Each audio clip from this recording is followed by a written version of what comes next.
नमस्ते साथियों, आर्या की पाठशाला में आप सबका स्वागत करती हूँ। और जैसा कि पिछले एपिसोड में मैंने आपको वर्तमान काल और भूतकाल बताए और उनके अंतर्भेद भी बताए, तो आज हम बात करते हैं भविष्यकाल की। भविष्यकाल जैसा कि शाब्दिक अर्थ आपको समझ में आता है कि भविष्यकाल क्या होते हैं। भविष्य मतलब जो काम आने वाले समय में होने वाला हो, उसको भविष्यकाल कहते हैं। तो जो भविष्यकाल के जो क्रिया शब्द होते हैं, उनके द्वारा हमें ये पता चलता है कि अब काम होने वाला है। तो इसकी परिभाषा देख लेते हैं, उसके बाद हम उनके भेदों की भी बात करेंगे। इससे पहले भी हम आपको बता चुके हैं कि भेद सभी के एक एक से ही होते हैं। कुछ भेद एक समान है और कुछ अंतर हो गए हैं। तो अभी हम इसके विषय पर भी बात करते हैं। तो आइए देखते हैं परिभाषा। जिन क्रिया शब्दों से काम का होने वाला समय पता चले तथा जिन क्रिया शब्दों में गा गी गे लगा हुआ हो, वह भविष्यकाल होते हैं।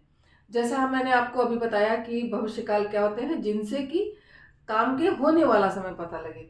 तो भविष्यकाल वे कहलाते हैं जिनके अंत में गागी गे लगा हुआ हो। जैसे वह पढ़ेगा, तुम जाओगे, सीता खाना खाएगी, तुम स्कूल जाओगे, तुम किताब पढ़ोगे। तो इस तरीके के जो शब्द हैं, जिन जिन क्रिया शब्दों के अंत में गा गी गे लगा हुआ हो, वे सब भविष्यकाल कहलाते हैं। तो अब भविष्यकाल की जो भेद होते हैं वो हम बात कर लेते हैं। भविष्यकाल के भेद होते हैं, 4 प्रकार के होते हैं। और ये होता है सामान्य भविष्यकाल, संभाव्य भविष्यकाल, सातत्य बोधक भविष्यकाल, हेतु मत भविष्यकाल।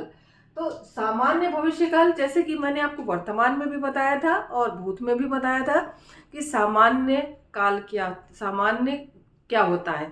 तो सामान्य भविष्यकाल, जैसे सामान्य वर्तमान में जो काम निरंतरता में चल रहा हो, भूतकाल में भी ऐसे ही जो निरंतरता में हो, वो गया, वो आया, इस तरीके का जो भूतकाल में था। उसी प्रकार से सामान्य मतलब एकदम जिसमें कोई भी भाव नहीं है। भाव ये है कि वो जाएगा, वो गया या वो जाता है। वर्तमान में था वो जाता है, भूत में था वो गया, और इसमें आया आपका सामान्य भविष्यकाल में आएगा, वो पढ़ेगा, वो जाएगा। ये सामान्य है, इसमें कोई भी भाव, कोई अलग सा भाव नहीं है। जिन ऐसे वाक्य जिनमें कुछ अलग सा भाव हो, वो जो है अलग सा भाव हो, तो वो अलग सी भेद में आते हैं। इसमें सामान्य में कोई भी भाव अलग सा नहीं है। संभाव्य भविष्यकाल, जिससे ऐसे वाक्य, ऐसे शब्दों के द्वारा जिनके द्वारा संभावना प्रकट होती हो, वो जाएगा, शायद वो जाएगा, तो शायद लगा हुआ है, तो ये वह संभावना है, इसमें संभावना है कि वो शायद जाएगा। तो इस तरीके के जो भी वाक्य होंगे, शायद वो पढ़ेगी, शायद वो डांस करती है, वो हाँ हो सकता है वो जाए, हो सकता है कि वो खेले, हो सकता है वो सो रहा हो। तो इस तरीके के जो शब्द होते हैं, इस तरीके के जो वाक्य होते हैं, हो सकता है वो सोएगा, हो सकता है वो खाएगा, हो सकता है वो नाचेगा। तो इन सब वाक्यों को हम संभाव्य भविष्यकाल की श्रेणी में रखेंगे। अब आता है सातत्य बोधक।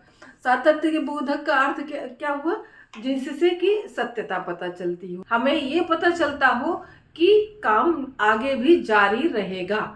उससे काम ये पता लगे कि वो काम करती रहेगी, वो पढ़ती रहेगी, वो जाता रहेगा, वो खाता रहेगा, वो कभी नहीं डरेगा। इस तरीके के जो होते हैं वो सारे सातत्य बोधक में आ जाते हैं।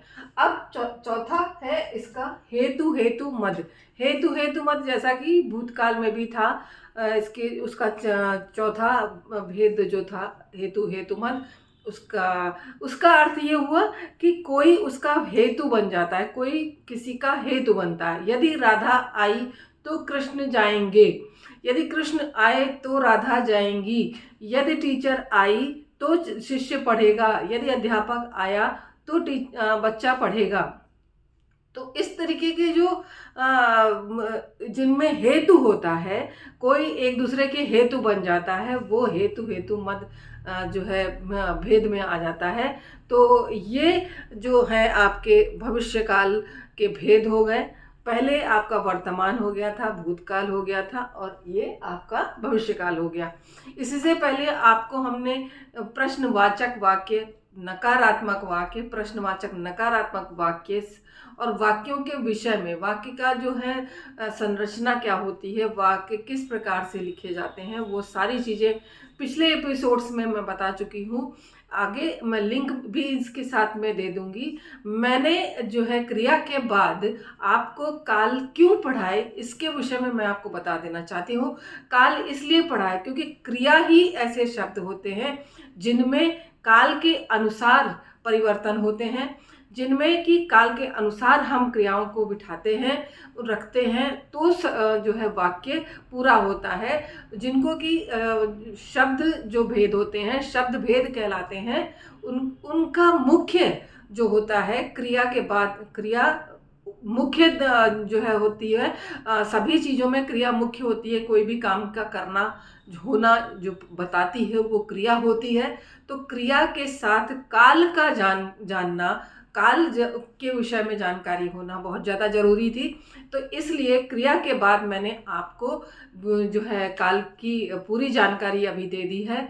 और इनको नकारात्मक, प्रश्नवाचक, प्रश्नवाचक नकारात्मक, संबोधन और जितने भी आपको वाक्य के जो भी प्रकार थे वो सब आपको पहले पढ़ाए जा चुके हैं।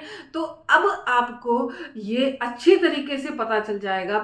सारे पिछले एपिसोड्स को भी देखिएगा, तब आपको ये पूरा वाक्य संरचना क्या होती है, पार्ट्स ऑफ स्पीच जिसको अंग्रेजी में कहते हैं वो क्या होते हैं, ये सारी चीज़ें आपको इसके द्वारा पता चल जाएंगी। अब अगले एपिसोड में हम आगे पढ़ेंगे कि विशेषण क्या होते हैं, और उसके बाद फिर हम धीरे धीरे आगे बढ़ते जाएंगे। तो आज का वीडियो मैं यहीं पे समाप्त करती हूँ। आगे फिर मिलूंगी किसी अन्य और इंटरेस्टिंग वीडियो के साथ। जैसा कि मैंने बता दिया कि आगे विशेषण पढ़ाऊंगी, तो आप लोग भी इस चीज़ को शेयर करते रहिएगा। चैनल को सब्सक्राइब नहीं किया है तो सब्सक्राइब कर लीजिएगा और लोगों के साथ शेयर करते रहिएगा, ताकि और लोगों को भी हम इस विषयों की जानकारी मिलती रहे कि कौन सी चीज़ कैसे पढ़ाई जानी चाहिए, कैसे किस प्रकार लोग जो हैं बच्चे इस प्रकार से सीख पाएँ, ताकि वे कभी गलतियां ना करें। तो इसी के साथ आपको जय हिंद और जय हिंदी। आगे फिर मिलूंगी। नमस्कार।